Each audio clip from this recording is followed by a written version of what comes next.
దృష్టికి తీసుకొస్తే నిజమే కదా, అత్యంత వెనుకబడిన ఆదిలాబాద్కు ఎయిర్పోర్ట్ ఇస్తే ఇక్కడికి పరిశ్రమలు వస్తాయి. తెలంగాణ రాష్ట్రానికే కాదు, పక్కనున్న మహారాష్ట్రకు సంబంధించిన వాళ్ళు కూడా ఇక్కడ టైగర్ రిజర్వ్ ఫారెస్ట్లు ఉన్నాయి. అభయారణ్యంలో పులులను చూడడానికి దేశం నలుమూలల నుంచి వేలాది మంది ఈ ప్రాంతానికి వస్తున్నారు.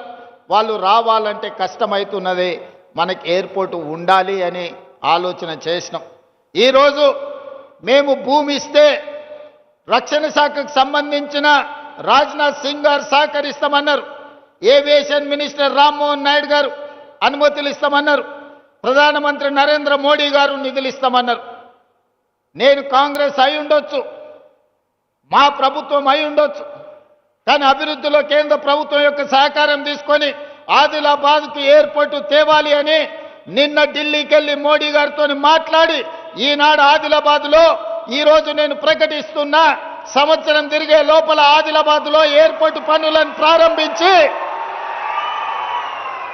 ఎర్ర బస్సు రావడమే కష్టం అనుకున్న ఆదిలాబాద్లో ఎయిర్ బస్సును దించి ఇక్కడ అభివృద్ధికి పునాదులు వేసి ఇక్కడ పరిశ్రమలను తీసుకొచ్చే బాధ్యత మన ప్రభుత్వం తీసుకుంటుంది.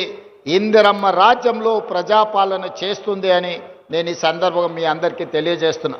మిత్రులారా, నేను పిసిసి అధ్యక్షుడిగా బాధ్యత తీసుకున్న తర్వాత 4-5 రోజుల్లోనే మొట్టమొదటి పర్యటనకు వచ్చింది ఆదిలాబాదు జిల్లా నిర్మల్ నియోజకవర్గానికి వచ్చిన నేను మొదటి కార్యక్రమాన్ని ఆదిలాబాద్ నుంచే ప్రారంభించిన.